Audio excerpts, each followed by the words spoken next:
이라는 말씀의 제목으로 하나님의 은혜를 나누겠습니다. 사람의 기억이라는 게 정확하지가 않습니다. 저도 분명히 그렇게 기억하고 있는 걸 아내랑 얘기하다 보면 제 기억이 잘못됐다는 것을 알게 될 때가 있습니다. 그래도 기억에 의존하지 않고 숫자에 의존하면 그걸 확실하게 되새겨 볼 수 있습니다. 저는 오늘 롯이라는 사람과 아브라함이라는 사람의 이야기를 스토리로 진행해 나갈 겁니다. 제 설교의 특징이 대지 설교가 아닙니다. 1, 2, 3 이렇게 나가지 않아요. 대지 설교의 장점이 있습니다. 1 할 때 멍했다가도 2만 들으면 그나마 건질 게 있습니다. 근데 저 같은 설교, 스토리 설교를 이렇게 해버리면 앞에서 머뭇거리거나 중간에 가스 밸브 생각을 한다거나 3번에 자기 걱정하다 보면 다 날려버립니다.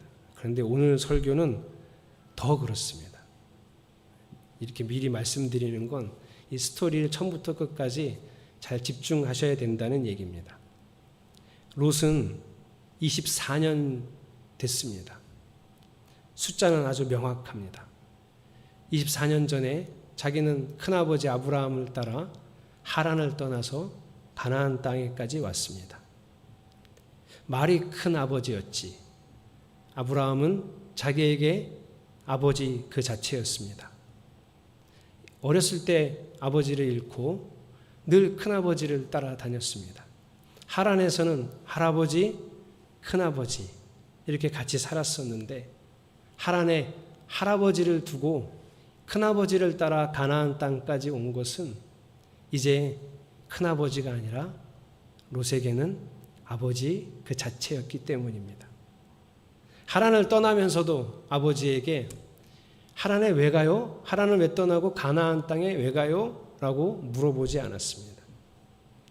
아버지 아브라함이 하나님이 하셨다는 이야기를 한번 들려준 적은 있지만 크게 개념치 않았습니다.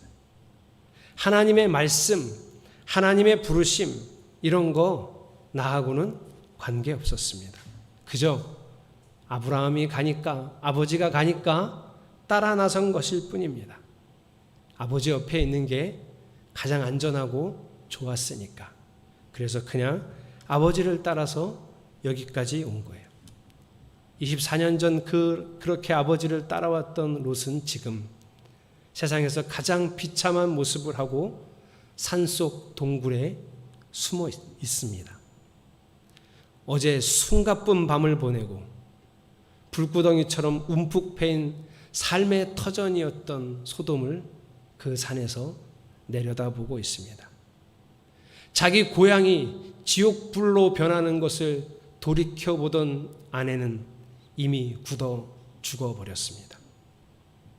두 딸과 함께 살아남았지만 우리가 왜 살아남게 된 건지, 우리가 어쩌다 여기까지 온 건지 생각할 겨를도 없이 이 세 사람은 무서워 두려워 떨고 있습니다. 그때 멀지 않은 곳에 아버지 아브라함이 있었습니다. 27절, 28절 같이 읽겠습니다. 시작. 다음 날 아침에 소돔과 고모라와 넓은 들이 있는 땅을 내려다보니 거기에서 솟아오르는 연기가 마치 옹기가마에서 나는 연기와 같았다. 이 언덕을 올라오면서 아브라함은 가슴을 조아렸습니다. 어제 하나님과 이 언덕에서 소돔을 놓고 협상을 벌였습니다. 하나님 10명만 있으면, 의인이 10명만 있다면 소돔을 멸하지 않겠다고 약속해 주십시오. 그래, 내가 10명만 있으면 이 소돔을 멸하지 않겠다. 그렇게 어제 약속하신 하나님, 과연 그 10명이 있었을까? 내 아들 롯이 이 소돔에 살면서 그동안 10명의 의인은 만들어 놓지 않았을까? 그만큼의 영향은 주었겠지. 간절한 기대를 품고, 그러나 또 마음 한구석에는 행여나 하는 불안감으로 언덕을 간신히 올라 눈살을 잔뜩 찌푸리고 조심스럽게 소돔이 있는 곳을 내려다 봅니다. 그리고 아브라함은 이내 털썩 주저앉습니다. 소돔은 생지옥으로 변해 있습니다. 아들은 어떻게 되었을까? 롯은 어떻게 되었을까? 살았을까? 죽었을까? 주님, 한 명만 있어도 안 되겠습니까? 한 명의 의인이 악인과 함께 멸망당하는 것이 정말 주님의 뜻입니까? 어제 이렇게 얘기했어야 한다. 정말 더 낮추기도 힘들고 두려운 말이었지만 그럼에도 불구하고 하나님께 더 매달려서 주님, 한 명은 안 되겠습니까? 이렇게 얘기했어야 한다는 후회가 가슴을 찌르고 있습니다. 제 아비를 잃고 자기를 아버지처럼 여기고 살던 조카였습니다. 자신도 자식이 없었기에 내 자식처럼 여기고 살았습니다. 아니, 이제는 자식처럼 여긴 게 아니라 내 아들입니다. 그런데 지금 그 아들의 생사를 알 수가 없습니다. 엄청난 재해 속에 아들과 아들의 가족들이 저 땅에 파묻혀 있을 것을 생각하니 피눈물이 납니다.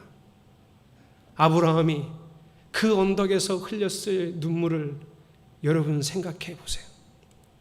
소돔에 내려가 저 뜨거운 흙더미를, 잿더미를 맨손으로라도 파헤치고 싶었던 아브라함의 마음을 생각해 보십시오.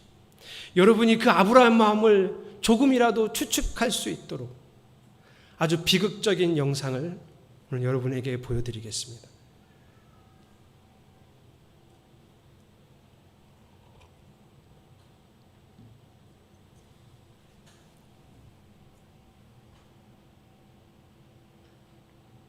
하나 달랑 들고 그 넓은 쓰레기장을 이 잡듯이 다 뒤졌대.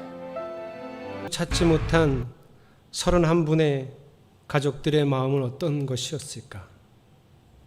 동생 종분 씨 결혼한 지 열흘 만에 백화점 붕괴 사건으로 시신도 찾지 못한 그 종분 씨가 만약 오빠 나 거기 없었어 하고 살아왔다면 얼마나 좋았을까? 그런데 여러분, 롯은 아브라함이 그 언덕에 쓰러져 있을 때 죽지 않고 살아 있었습니다. 그가 왜 죽지 않았을까요? 29절, 하나님은 들에 있는 성들을 멸하실 때 아브라함을 기억하셨다. 그래서 하나님은 롯이 살던 그 성들을 재앙으로 뒤엎으실 때 롯을 그 재앙에서 건져주신 것이다. 아브라함을 생각하셔서, 아브라함을 기억하셔서 롯을 살리셨습니다. 아브라함은 그럼에도 불구하고 롯이 죽은 줄로 알고 완전히 좌절했습니다. 몸을 가눌 수 없는 충격에 마음까지 다 녹아내렸습니다. 아들을 잃은 아비의 마음을 어떻게 표현할 수 있겠습니까? 그러면 여러분, 살아남은 아들은 어떻게 해야 합니까? 살아남은 아들은 어서 빨리 아버지에게로 달려가 자신이 살아있음을 보여주어야 합니다. 아버지 저 여기 있어요. 아버지 저 살아있어요. 그렇게 해야 합니다. 그런데 30절, 롯은 소알에 사는 것이 두려워서 두 딸을 데리고 소알을 떠나 산으로 들어가서 숨어서 살았다. 롯은 두 딸들과 함께 같은 굴에서 살았다. 소알에 사는 것이 두려우면 아브라함에게로 가야죠. 살아있는 것 그 자체도 두려우면 그러니 더욱 아버지를 찾아가야죠. 지금 완전히 허물어져 있을 아버지를 생각해야죠. 세상을 다 잃어버린 아버지를 기억해야죠. 그런데 왜 산으로 갑니까? 왜 동굴로 숨어 들어갑니까? 이 사람 롯은 이번이 처음이 아닙니다. 그렇게 아들을 간절히 찾는 아버지에게 돌아오지 않은 것이 이번이 처음이 아닙니다. 아버지와 떨어져 소돔에 살다가 소돔이 전쟁에 휘말렸을 때의 일입니다. 그때 소돔은 전쟁에서 패했고 롯은 포로가 되어 끌려갔습니다. 아마 끌려가는 그 길에서 롯은 생각했을 거예요. 나는 이제 어떻게 해야 하나? 나는 어떻게 될까? 아버지는 내가 지금 이렇게 된 것을 알고는 계실까? 그때 아버지가 조금만 떨어져서 가축을 치자고 했을 때 이렇게 멀리 떨어져 살았던 것이 아닌데, 그러지 말았어야 했는데, 소돔에 머물지 말았어야 하는데, 두려움과 큰 후회가, 그런 모든 것들로 가슴이 터져버릴 것 같았습니다. 그때 아브라함이 기적처럼 자신을 구하러 왔습니다. 말도 안 되는 일이 벌어진 거예요. 시골 헤브론에 그저 작은 부유한 사람이 자기 집안 사람들을 이끌고 도시 국가의 왕들이 이끄는 군사들과 싸우겠다고 거기까지 쫓아온 거예요. 미친 짓입니다. 왜 이렇게 미친 짓을 아브라함이 했을까요? 아들을 찾아야 하니까, 아들을 되찾아야 하니까 미친 짓인 줄 알지만 죽는 줄 모르고 따라왔던 거예요. 그리고 기적이 일어났습니다. 아버지 아브라함이 이겼어요. 아버지는 롯을 구해서 그 아들과 함께 가나안 땅으로 되돌아왔습니다. 그런데 아들 롯은 그 뻔뻔한 소돔 왕 베라와 함께 아버지에게 등을 돌리고 다시 소돔으로 가버렸습니다. 그때도 아브라함은 아들의 등만 쳐다봐야만 했습니다.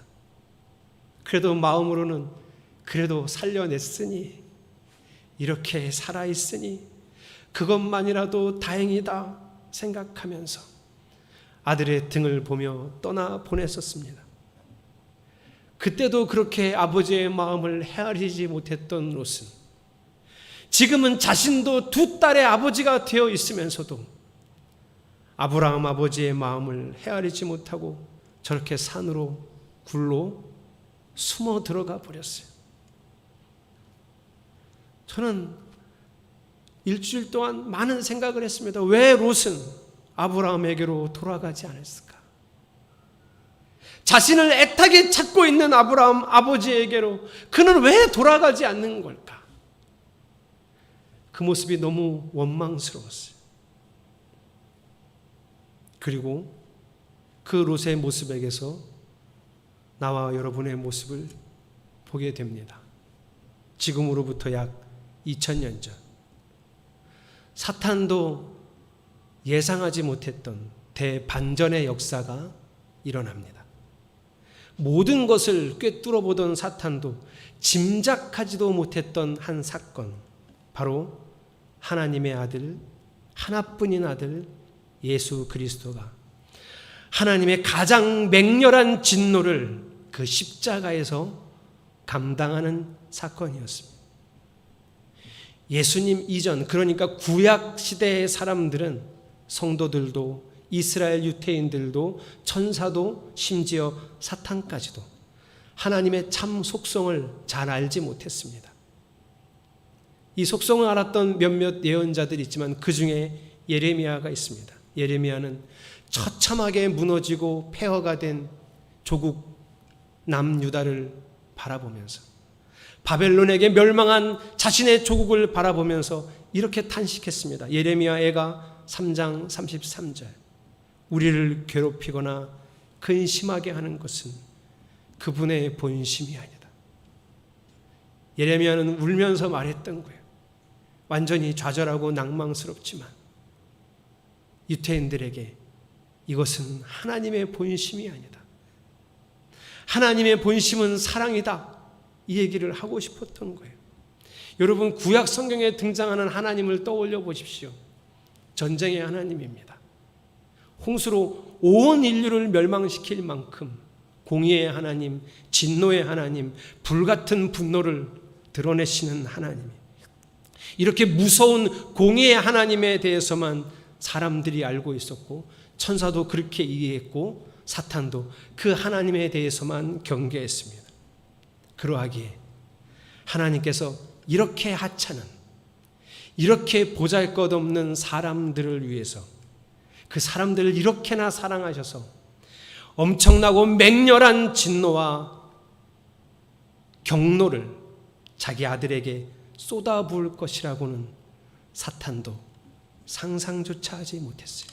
만약에 사탄이 이걸 알았더라면 예수님이 십자가에 달리는 것을 막았을 겁니다.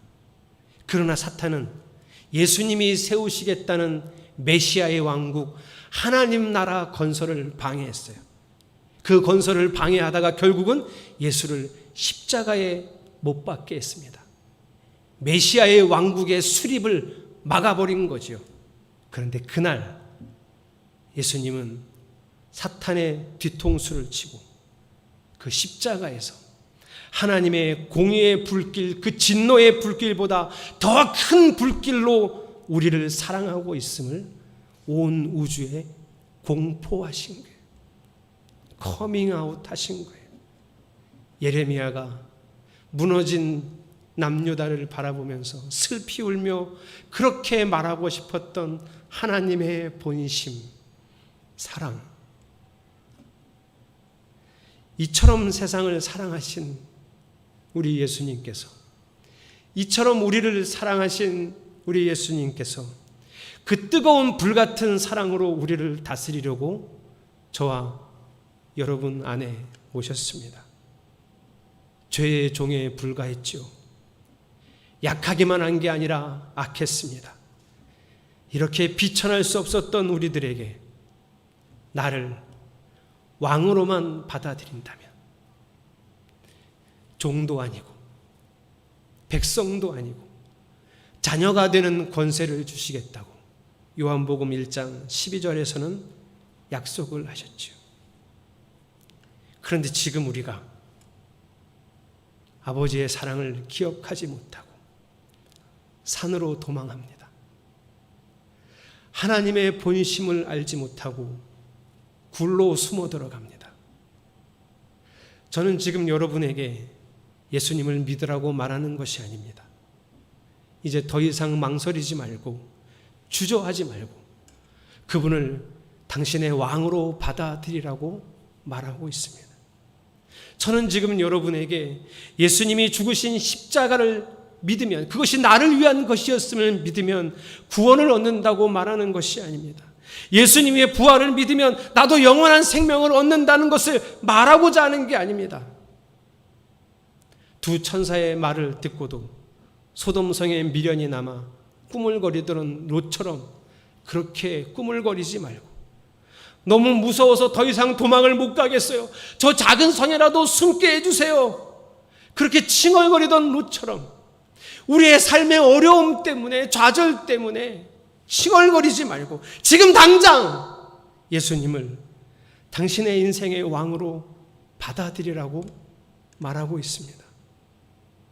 주님을 내 인생의 왕으로 받아들이는 마음이 오늘 설교 시간, 예배 시간에 잠시 스치는 마음이 아니라 당신의 매일의 삶과 일상에서 증명이 되어서 드러나고 나타나도록 허울뿐인 왕이 아니라 진짜 나의 통치자이심을 보여주는 삶이 되라고 여러분에게 말하고 있습니다. 매 순간 주님을 바라보십시오. 매일 주님의 뜻을 성경을 통해 깨달아야 합니다. 말씀이 나를 다스리도록, 하나님만 나를 다스리도록 살아내라고 매주일 여러분에게 호소하고 있습니다. 여러분, 소돔에 미련이 남아 있습니까? 세상의 유익에서 마음을 돌리기가 어렵습니까? 무엇이 두렵고 무엇이 막막해서 왜 자꾸 산으로 굴로 숨어 들어가겠습니까? 예배하는 일이 그래요. 예배는 사랑의 발현입니다. 사랑은 어떤 것이 특성을 갖고 있냐면 최고의 것, 최선의 것을 줍니다. 부모된 우리들이 자식들에게 가지고 있는 것이 하나님의 본심입니다. 최고의 것을 주고 싶죠.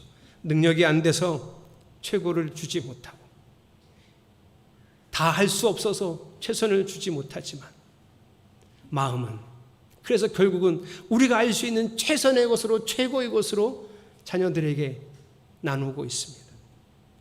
하나님에게는요, 예배란 장소가 중요하지 않다고 코로나 시대에 많이들 얘기합니다. 맞습니다.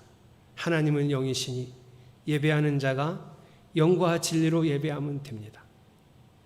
그래서 우리가 이 코로나 시대에 마음을 다 했었을까? 지금 집에서 온라인 예배를 드리고 있는 분들은 돌아보십시오. 우리가 정말 마음을 다 하고 있는가? 지금 이 자리에서 예배하는 여러분도 돌아보십시오. 장소가 여기라고 우리가 마음을 다 했는가? 그분이 여러분의 왕 되시기를 간절히 축복합니다. 오늘도 우리를 부르시지 않습니까? 나는 너의 왕이 되고자 왔다. 여러분을 초대하십니다. 그러니 돌아오셔야 합니다. 매일 주님께로 돌아가는 인생의 발걸음이 있기를 주님의 이름으로 축복합니다. 주님이 우리를 부르시고 그 부르심에 응답함을 오늘 이 찬양을 통해서 함께 고백하겠습니다.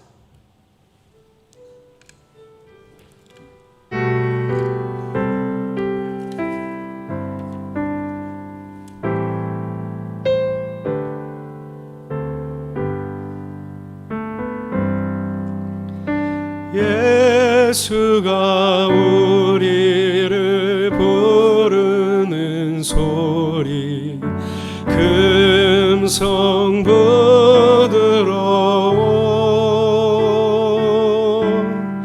문 앞에 나와서 사면은 우리를 기다리네.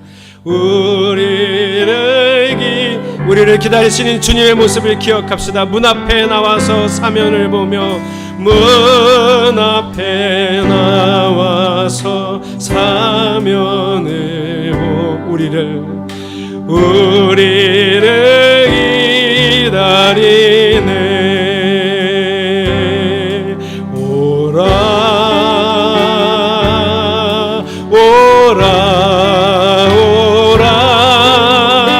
방황치 말고 오라.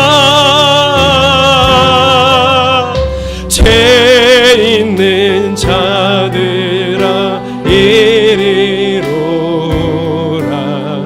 주 예수 앞에 오라. 간절히 오라고 부르실 때에 간절히 오라고 부르실 때에 우리는 지체하랴. 주님의 은혜를 외아 못 들은 채 하려냐. 못 들은 채 하려. 주님의 은혜를 왜 아니 받고 주님의 은혜를 왜 아니 받고 못 들은 채 하려나.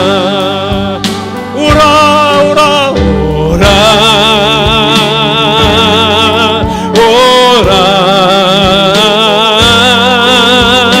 방황치 말고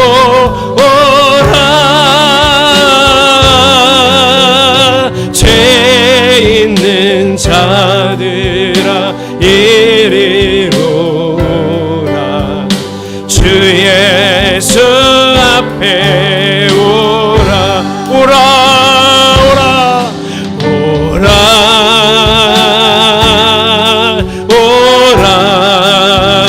오라 방황치 말고 오라.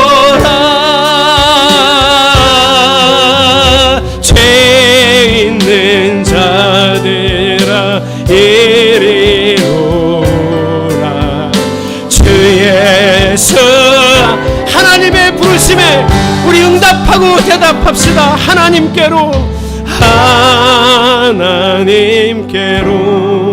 더 가까이 갑니다. 고통 가운데 계신 주님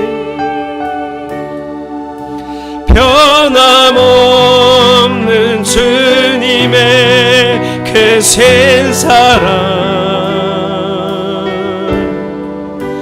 영원히 주님만을 섬기리.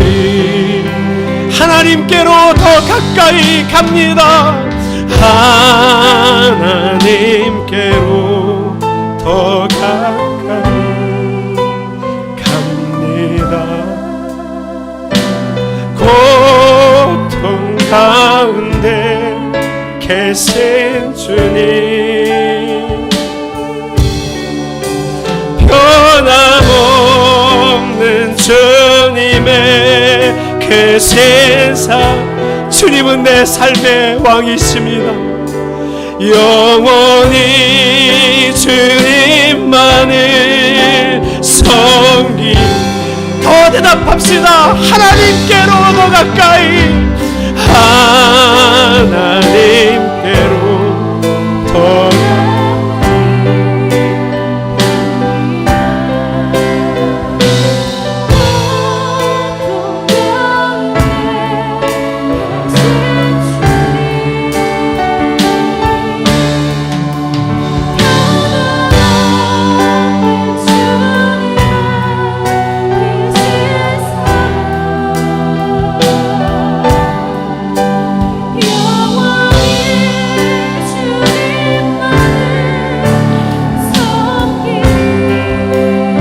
변함없는 주님의, 변함없는 주님의 그 세상, 주님은 나의 왕이십니다. 영원히 주님만을 섬기리. 우리 기도합시다.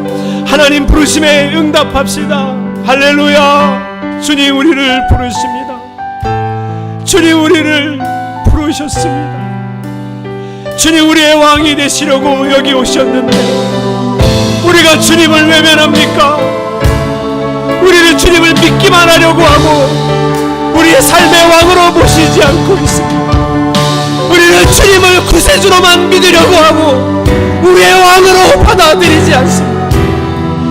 주님의 고통 가운데 우리를 기다리고 계시오니 주여 우리가 부르실 때 가겠습니다. 주님은 나의 인생의 왕으로 섬기겠습니다. 영원히 영원히 주님만 바라보고 주님을 섬기겠습니다. 미련하고 악하고 또 악하지만 주님 나를 다스리소서. 주님 나를 다스리소서. 주님 죄송합니다. 주님을 너무 기다리게 하고 주님을 너무 고통 가운데 두었습니다. 주님께 가서 주님이 나를 다스리도록 나를 드리겠습니다. 주여 우리의 미련함을 긍휼히 여기시고 우리의 결단을 들으시고 받으시옵소서. 우리의 왕이 되시옵소서. 하나님께로 더 가까이, 하나님께로 더 가까이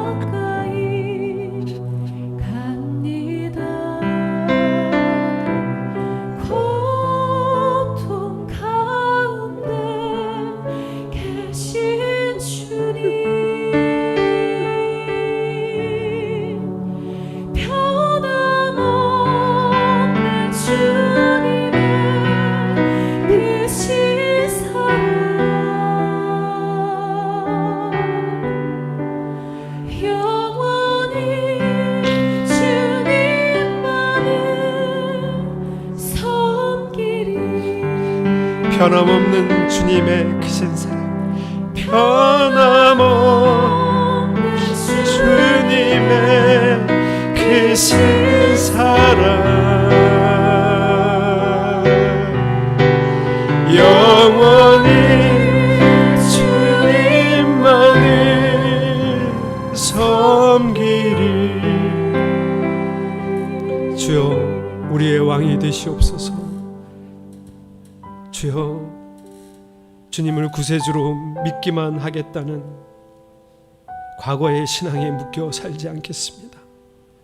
주님을 내 삶의 인생의 왕으로 모셔드립니다. 악하고 미련하지만 긍휼히 여기시고 우리를 이 종을 다스려 주시옵소서. 우리를 평생을 다스려 주시옵소서. 예수님의 이름으로 간절히 기도드렸습니다. 아멘.